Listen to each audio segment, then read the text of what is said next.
dashur miq, të dashur bashkëdhetar, dashur shqiptar, unë e kam botë ku do të ndodheni. Tham të bëjmë një bashkëbisedim për situatën aktuale të Shqipërisë, për gjendjen e Shqipërisë dhe gjendjen e popullit shqiptar, për zgjedhjet e 11 majit, të cilat ishin një farsë zgjedhore. Thash të bisedojmë e të krahasojmë vitin 1945, kur Enver Hoxha u prish me Amerikanë dhe Anglezët,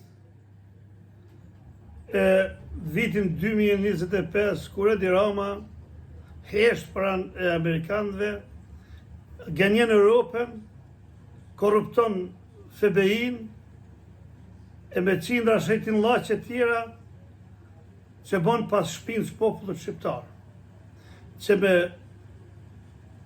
aktet e tij, me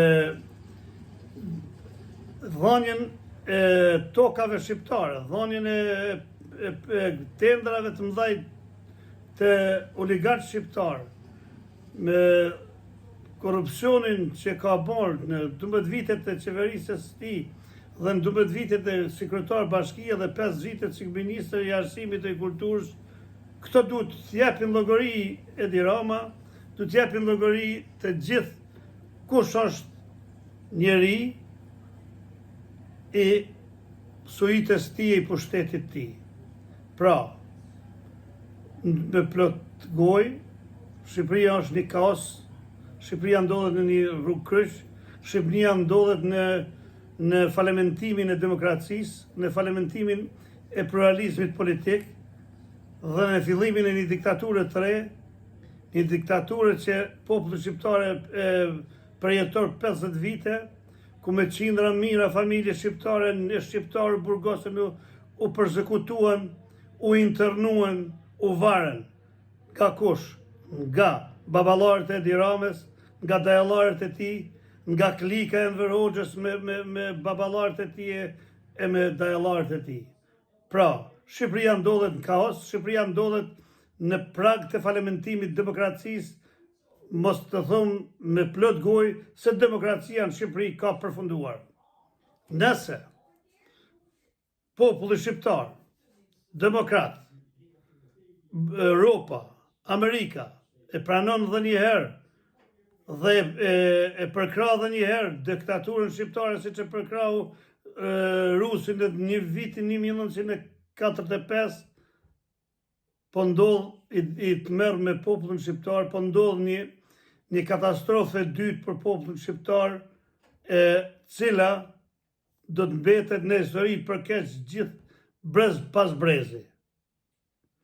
Pra, e vetmja gjë është që të shpëtojmë Shqipërinë, të shpëtojmë shqiptarët, të shpëtojmë vendin ton nga kthetrat e oligarkëve, të bashkohem një qëllimi, të mbrojmë, të kthejmë Shqipërinë të shqiptarët, të mbrojmë Shqipërinë nga armiqtë e mbrëmshëm e të jashtëm, të mbrojmë Shqipërinë dhe të pastrojmë Shqipërinë një herë mirë prej klikës fashiste, komuniste, diktatoriale të komunizmit shqiptar.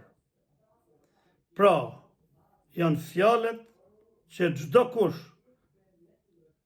çdo njeri që mundohet të bëjë një nder Shqipërisë, të thonë të vërtetën, të thonë fjalën e vet, të thonë pa u hezituar se çfarë po ndodh dhe ku po shkon Shqipëria sot. Pra, rinia është ikur, Shqipëria është boshatisur. Gjithçka është bërë beton, gjithçka është kriminalizuar, gjithçka shkon në ritmin e një njeriu. Pra, nuk ka demokraci. I lutem popullit shqiptar, njerëzve të ndërgjegjshëm, që të kthejnë Shqipërinë shqiptarëve edhe të kthejnë Shqipërinë në duart e popullit vet, e në duart e shqiptarëve të pastër. Ju faleminderit.